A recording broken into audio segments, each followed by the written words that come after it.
The year was 1992, but in this quiet town, life still carried traces of the old world, where neighbors greeted each other in the morning, and children's laughter echoed through narrow streets lined with fruit trees and stone houses. Among those families, there was one that everyone seemed to know and love, the Markovich family. The father, Milan, was a skilled craftsman. He worked with wood and iron, repairing tools, making furniture, and sometimes crafting toys for the neighborhood children. He had a reputation not only for his hands, but for his heart.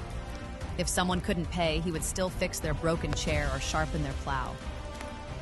"You can pay me later," he used to say with a smile, though most people knew he never expected repayment. The mother, Anna, was a school teacher. She taught children how to read and write, but more than that, she taught them kindness. Parents often said their children came home quoting Anna's lessons about helping the weak and sharing bread when times were hard.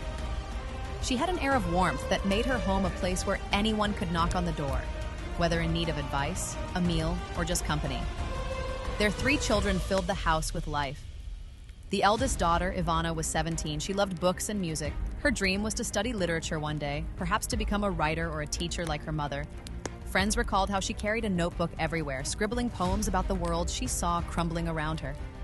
The son, Marco, was 13 and already known as one of the best young football players in town. Even during the harshest days, he gathered boys to play in the dusty field behind the school, as if refusing to let war take away their childhood. His energy was boundless, and he often spoke of becoming a professional player one day. The youngest, Sofija, was only 7. She had bright, curious eyes and a laugh that could soften even the hardest heart. She followed her older siblings everywhere, asking endless questions, collecting wildflowers, and sneaking sweets when she thought no one was looking. To the neighbors, she was the little sunshine. Together, they were a family bound by love and by a sense of duty to their community. In those difficult times, they didn't turn inward, but outward, helping others whenever they could.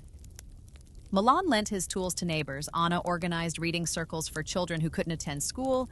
Ivana helped older women carry water from the well. Marco shared his bread with his teammates. And Sofija gave her laughter, which was sometimes all anyone needed.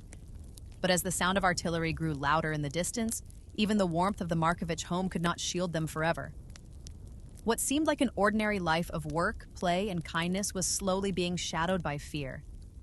And yet, on the surface, life continued, just as it always had.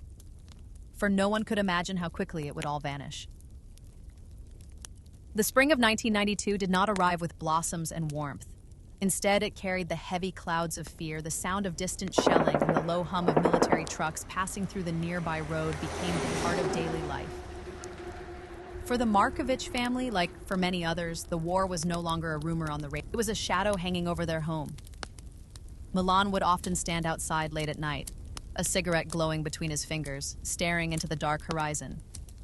He said little, but Anna noticed how his hands trembled slightly when news came of villages burned or families forced to flee. He was a man of strength, but the uncertainty was gnawing at him. Inside the house, Anna tried to preserve a sense of normalcy. She still taught children, even if classes were irregular, often held in basements or small gatherings in homes. She insisted that Ivana continue reading, that Marco keep practicing football with the neighborhood boys, and that Sofia remained shielded from the ugliness outside. "Children must have a childhood," she whispered more to herself than to anyone else. But reality seeped in. Food became scarce. Electricity failed more often. Sometimes entire nights passed in darkness, broken only by the flicker of oil lamps. Neighbors began to speak of leaving, some to safer towns, others to distant relatives across the border. The Markovich family stayed, not out of stubbornness, but because their hearts were tied to their home, their community, their life's work. The children sensed the tension, each in their own way. Ivana stopped writing poems about spring and began scribbling verses about absence, silence, and fear. Her notebooks grew darker with each passing week. Marco grew more restless. He played football less, spending more time listening to adults whisper about frontlines and refugees. Sometimes he asked his father bluntly, "Are we going to have to run too?" Milan never answered directly. Little Sofia remained the only light. She still sang while skipping rope in the yard, still offered wildflowers to her mother, still believed the world was safe, though even she noticed her mother's forced smile and her father's weary eyes. The neighbors later recalled how the Markovich family never turned away from others, even when they had little themselves. When a widow lost her home, Milan helped rebuild her fence with leftover wood. When a neighbor's child fell sick, Anna gave up part of their medicine. Their kindness persisted, even as the storm of war drew closer. But by the middle of the year, the tension reached its peak. People began to vanish. Some left silently in the dead of night, others were taken away without a word. And while no one knew exactly what fate awaited them, everyone understood. Safety was no longer certain. And then, one night in late summer, the Markovich family made their choice. One of those evenings when the cicadas sang louder than the distant thunder of artillery. But in the Markovich household, there was no peace. The decision had been made. They could no longer stay. Neighbors later recalled the scene with haunting clarity. Milan, the father, was outside in the driveway, hurriedly loading the family's old sedan. Suitcases, blankets, a box of food, and even a wooden toy Sophia refused to leave behind. His movements were sharp, almost frantic, as though every second mattered. Sweat glistened on his brow despite the cool night air. From the open window, Anna's voice rang out, strained but firm. "Children, hurry up! We don't have time! Put your things in the bag and come down now!" Ivana emerged first, carrying her school bag pressed tightly to her chest. Not filled with clothes, but with her journals, her poems, and a single book she refused to abandon. Her eyes darted nervously across the street, searching the shadows. Marco followed, lugging a football under his arm despite the weight of his backpack. For a boy of 13, his face looked older that night, forced into seriousness he should never have known. He kept glancing at his father, trying to read his expression, but Milan avoided his son's eyes. And then little Sofija appeared, clutching her small stuffed rabbit. Her mother's hand pushed her gently but urgently toward the car. "Go, my love, go," Anna whispered, her voice breaking. Sophia, too young to understand, looked confused by her mother's tears. From across the street, two neighbors, an elderly couple, saw and watched silently. They would later say that time seemed frozen, as though everyone knew this moment mattered, yet no one dared step forward. The fear of the war had silenced even compassion. The trunk slammed shut. Milan looked up briefly, his eyes sweeping across the darkened houses as if to memorize them one last time. Anna ushered the children into the back seat, her voice tight with urgency. The engine coughed to life. Headlights cut through the darkness, illuminating the street in pale yellow beams. The neighbors saw Anna turn her head once more toward the house, her lips moving in what might have been a prayer or a goodbye. And then, they were gone. The car rolled down the empty street, swallowed by the night. By morning, the Markovich home stood silent, its windows dark, the air heavy with absence. The neighbors said nothing, but in their hearts they knew. Something final had happened. That was the last anyone ever saw of the family for a decade. The Markovich home stood like a ghost for years after that night. Curtains drawn, doors locked, the garden untended, as if time itself had abandoned the place.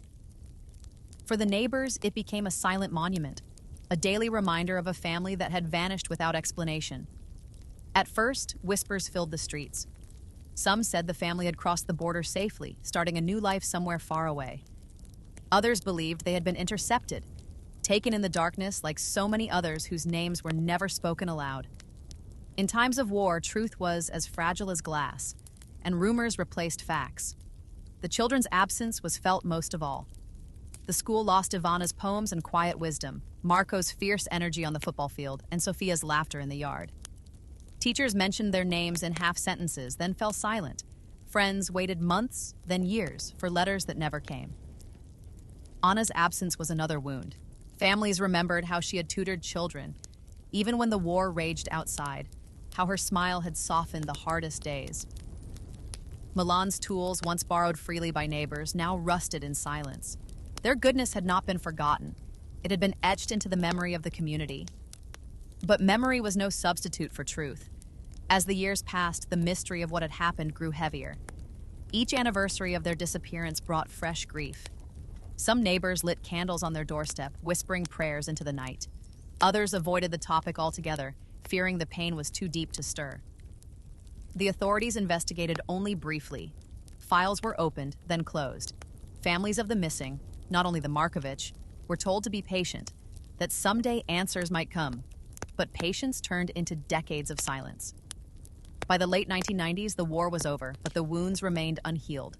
For those who had known the Markovich family, every echo of children's laughter, every knock on the door after sunset carried a sting. They had been good people, kind people, and yet they were gone, swallowed by the chaos of history. And then, nearly 10 years later, a break came, a discovery that would shake the town and bring the first flicker of justice to a story long buried. 10 years had passed since that warm August night. For a decade, silence had been the only answer, and absence the only witness. But then, at the dawn of a new century, fragments of truth began to surface. It started with an unmarked grave uncovered near the outskirts of the town. Investigators, guided by testimonies long buried in fear, began piecing together the fate of the missing. Among the belongings recovered were a child's stuffed rabbit, a tattered school notebook filled with poems, and a small football, its leather cracked with age. The town knew instantly the Markovich family had been found. The revelation was like reopening a wound. The grief that had slept uneasily for a decade awoke with brutal clarity. Neighbors wept openly. Children who had once played with Marko, studied with Ivana, or been soothed by Anna's gentle voice were now adults, forced to confront the truth of what war had stolen from them. But alongside grief came a surge of determination. Witnesses who had once remained silent now spoke. Records long hidden in dusty offices resurfaced, and slowly the names of those responsible came to light. Men who had walked the same streets, men who had once been trusted neighbors, were revealed as perpetrators. The trial that followed was long and bitter. Survivors sat in courtrooms hearing the details of how fear and hatred had turned friends into executioners. The Markovich family had not fled into the night. They had been stopped, taken, and silenced. Victims of a conflict that devoured the innocent first. When justice was finally delivered, it was imperfect. No sentence could return Milan, Anna, Ivana, Marko, or little Sofija. Yet, for the community, the verdict carried weight. It was an acknowledgement that their lives had mattered, that their disappearance was not forgotten, that truth had pierced through silence. The Markovich home was never lived in again. Instead, it stood as a memorial. Flowers placed at its gate, children leaving drawings in honor of the three siblings whose laughter had once filled the street. Their story became a warning passed to future generations, that even in the darkest times, memory must survive, and justice, however delayed, must be sought. And so, after a decade of shadows, the truth of one family's disappearance was finally written into history, not erased, not ignored, but remembered.